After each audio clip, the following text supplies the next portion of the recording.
usage, right? It's a Is it wrong? Philosophy heavy. Is it wrong? That's not what's up for the question. My thing is, do you think that but it's a great as a question. whole, do the masses use the philosophy definition of things, or is that a specialty, a niche? If I say in science, biology, evolution is, and I use the definition, a change of allelic frequency in a given population of species from one population to the next, or from one generation to the next, and somebody says, well, a dictionary says it's just change. I'm using formal definitions. People would never argue about that. Mm-hmm. I have the same thing I'm doing in philosophy. Now, other people don't have to, but here's my argument. Okay, first of all, am I wrong for using formal definitions? Is that right or wrong? I don't think it's a right or wrong question. I don't think it's a right or wrong question. Okay, so I'm not wrong. Okay, so I'm not wrong on that. But I don't think they are. Here's my either. argument. But I'm not calling them wrong for using definitions that I don't like. That's not why they're wrong. My argument is very simple. Don't label people using your own personal definitions. That's it. If you want to label yourself something, no. Have you ever heard me have you ever said or ever heard me say, has anybody ever heard me say, anybody, you are not an atheist. You are this, period. No, I tell them in philosophy, this is what you want to be if you ask me, but I've never said you're not a true agnostic ever or true atheist ever. Have I? No, but people are telling me that their definition is wrong or a bad argument. There's no right or wrong in the definitions. There's no right or wrong. The definitions have usages, okay? It's not a matter of right or wrong. I am using different definitions, right? I'm using the formal definitions, right? And in that case, there's nothing wrong by doing that. But what's wrong is when somebody says, I'm going to use the word theory to mean guess, and I'm going to say that the evolutionary theory is a guess. Because I don't do that, right? You can't use your crappy definitions for how I use them. So I don't tell them they're not atheist when they have an agnostic. They are crappy. I've argued that. I think they're very crappy. But that's my personal opinion. But what's the difference then what they're doing? It's a guess. It's a crappy opinion, right? Right, but when they tell you that yours is a crappy definition, what's the difference? That's fine, absolutely. But the difference is I don't go around telling them they're not atheist. I've never once in 5-6 years ever done that. Have I? I don't think anybody's accusing you of that. Here's my ultimate question, though, Steve. I just got accused of it 5 minutes ago. So yes, here's my ultimate question, though. Here's my ultimate question. Mm-hmm. Why does it matter? Why does it matter? I don't like being labeled something I'm not. It's not my position. Would you be happy if people would go around telling people that you're a theist? All your friends that you're a theist? Your parents you're a theist? Yes. I wouldn't care. They're theists. You wouldn't, but other people probably would. Well, I would. Care. I'd be very bothered if people were going down telling them I'm a Scientologist. Well, they'll go around telling people that I'm Jim. But welcome back. I don't know what I have stepped into, but you guys really started another one. Oh, you sound wonderful. We had to make airtime, man. Come on. Right. Yeah, but the Dave, I believe ultimately though, Steve, it all boils down to this.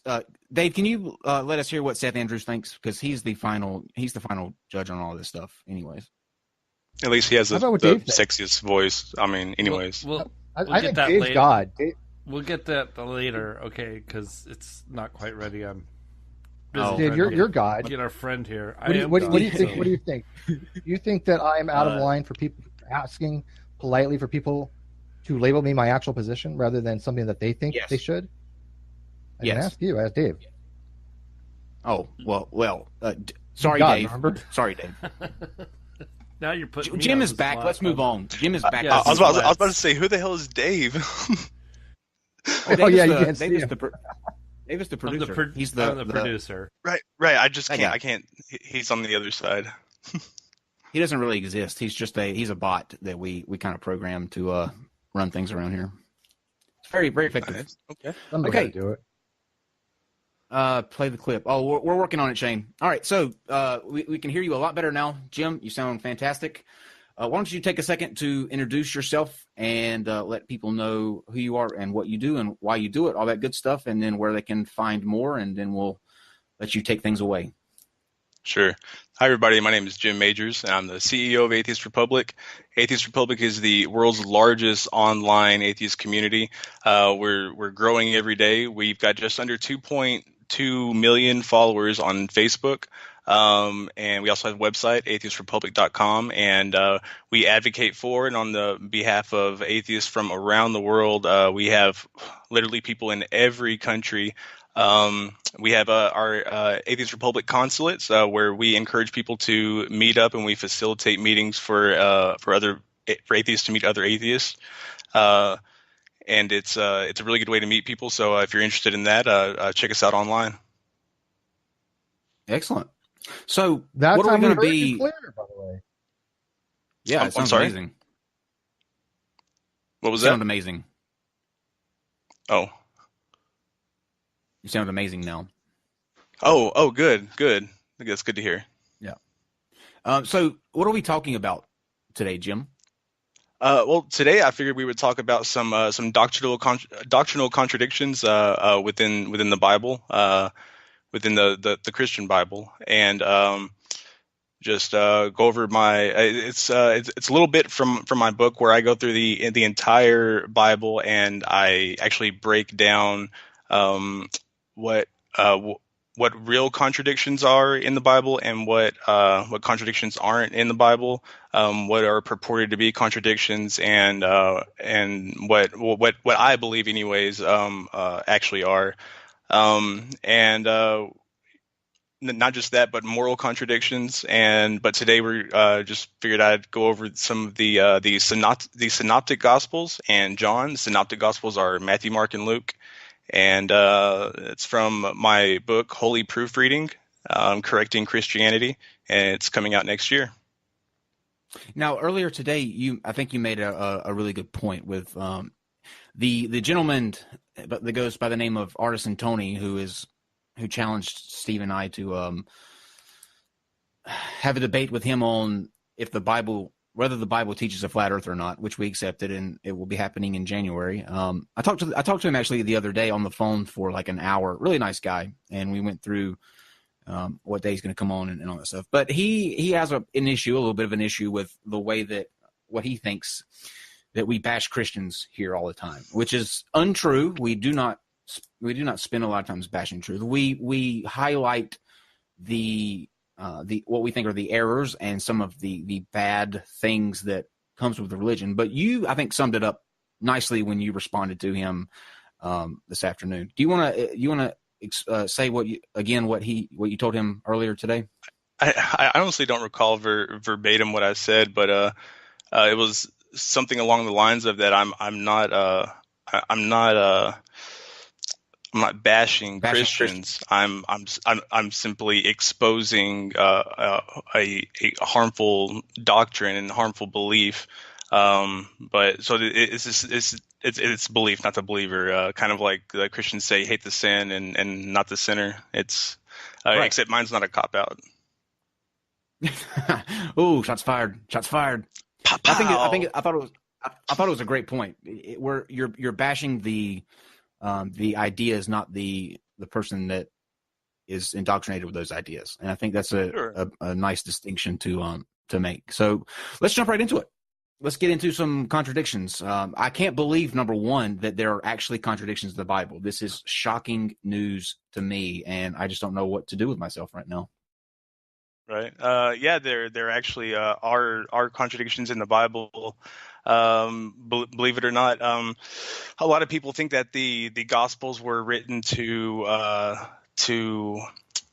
bring people to Christianity, to bring people to the religion. But what was originally called the Gospel was actually the Old Testament, the Old Law, the first 5 books, the Torah.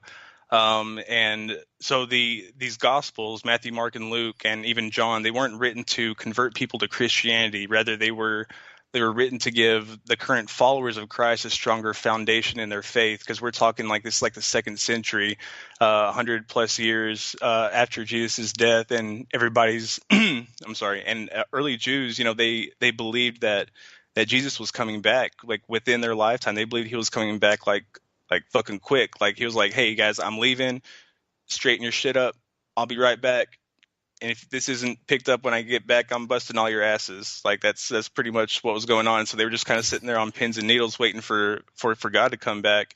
And so by 200 AD, or the late second century, anyways, getting close to 200 AD, people are starting to kind of freak out about the idea of, hey, Jesus isn't coming back. My grandpa told me about him, and he's dead. And my dad's dead. He thought he was coming back in his lifetime, and I'm about to die, and they're not coming back in my lifetime. Like, is this really real? And so we don't really know the source of the Gospels, like where they came from, but we do know that Mark was the earliest one written. Early church tradition said that Matthew was written before Mark, that the order that they're laid out in the Bible in the New Testament is the order that they were written in. So Matthew, Mark, Luke, and John. And I mean, I don't know. What do you guys? First, Steve asked me to make a clarification on something in the Bible, and it's because of the way different religions preach the inerrancy of the Bible, or the we'll just say infallibility and inerrancy. And there's a difference. So some religions teach that the infallibility of the Bible, saying that the details that aren't really pertaining to fundamental Christian beliefs and fundamental Christian standards of belief, that it doesn't really matter, so rounding numbers up, for example, which some people believe is a contradiction whenever they are talking about the numbering the armies, the Israel armies in Exodus, and they say that there's a contradiction in that in the final total that they get from when another account in the Bible actually adds it up and puts them together and gives a final number, and it's because one rounds and one doesn't, and they're saying that that doesn't really matter, and to me it doesn't really matter. It's not a contradiction to me either, because if you if you look at the Bible, especially the New Testament, it was written over hundreds of years. While the Gospels were written at the earliest, very earliest, 40 years after Jesus supposedly died, which was Mark. There's still 100 or so years span in between that and the time that the last one was written. So it's you have to take into context the way people were writing then, the way people were contextual evidence, historical evidence, colloquial exception of stories. Maybe it was okay back then to round numbers, whatever. So I don't really consider that to be a contradiction. And then some churches, they teach on the inerrancy of the Bible, and inerrancy just means that there are no errors. But infallibility means that there cannot be any errors. So the infallibility says that if there's one error, then the entire premise of the Bible is flawed. Like you got to throw out the whole thing, because but not very many Christian religions or Christian sects accept that today, but that there are some who do, just because it's not convenient. Do you think, just to real quickly, just because I'm curious, do you think that Jesus existed as a historical figure, or are you in the camp that he did not? I'm in the camp that he did not exist as a biblical Jesus as portrayed in the Bible. I do not believe that he was some supernatural, miracle working son of God, divine in any way, if he existed. But as far as the historicity of just a man named Yeshua ben Jacob that walked around southern Judea trying to get people to chill out, I mean, it's possible, but to me, the historicity of that Jesus doesn't matter, because that's not the claim.